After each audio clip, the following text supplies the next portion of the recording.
Hi అండి అందరికీ welcome to Jashritha vlogs official. ఈరోజు నేనైతే మా పాప కోసం వాము రసం రెసిపీని రెడీ చేస్తున్నాను.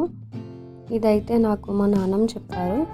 వింటర్ స్టార్ట్ అయింది కదా, చిన్నపిల్లల నుండి పెద్దల వరకు అందరికీ జలుబు దగ్గు అనే సమస్య కామన్గా ఉంటుంది.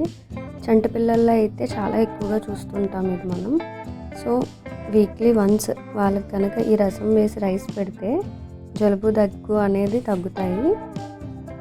సో దీనికి కావాల్సిన ఇంగ్రీడియంట్స్ ఏంటంటే 1 గ్లాస్ ఆఫ్ వాటర్కి అయితే కనుక 1 టీ స్పూన్ వాము, 1 టీ స్పూన్ జీలకర్ర, కొద్దిగా పసుపు, చిటికెడు ఉప్పు, కొంచెం కరివేపాకు అండ్ చిన్న చింతపండు, ఒక చిన్న chilli piece. In case chilli piece కనుక మీకు వేయడం ఇష్టం లేకపోతే స్కిప్ చేయండి. నేనైతే మా బేబీ కోసం కొంచెం స్పైసీ ఇంట్రడ్యూస్ చేయాలనుకుని కొంచెం చిల్లీ పీస్ వేసాను. ఈ ఇంగ్రీడియంట్స్ అన్నీ వేసుకున్న తర్వాత ఆ వాటర్ని ఒక 15 మినిట్స్ బాగా మరిగించండి.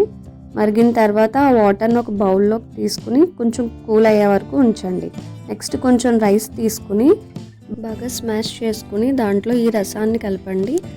ఫైన్ పేస్ట్ లాంటి చాలా స్మూత్గా మిక్స్ చేసుకోవాలి. ఎందుకంటే చిన్నపిల్లలు కదా, వాళ్ళకి కొంచెం ఈజీగా డైజెస్ట్ అవ్వాలి అండ్ తినేటప్పుడు కూడా కంఫర్టబుల్గా ఉండాలి. సో బాగా మెత్తగా చేసిన రైస్లో కలపండి ఈ రసాన్ని.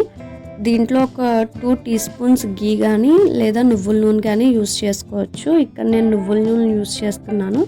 టేస్ట్ అయితే బాగుంటుంది. సో దీన్ని వీక్లీ వన్స్ కనుక చిన్నపిల్లలకి ఇస్తూ ఉంటే వాళ్ళకి జలుబు దగ్గు అనేవి రావు.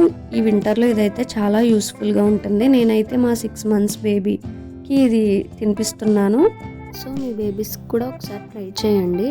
And 3 to 4 table spoons rice వచ్చేలా మాత్రమే పెట్టండి. స్టార్టింగ్ కదా, 6 months బేబీస్ కాబట్టి ఆ క్వాంటిటీ వాళ్ళకి సరిపోతుంది. Thank you. For more videos please subscribe to Jashritha vlogs official.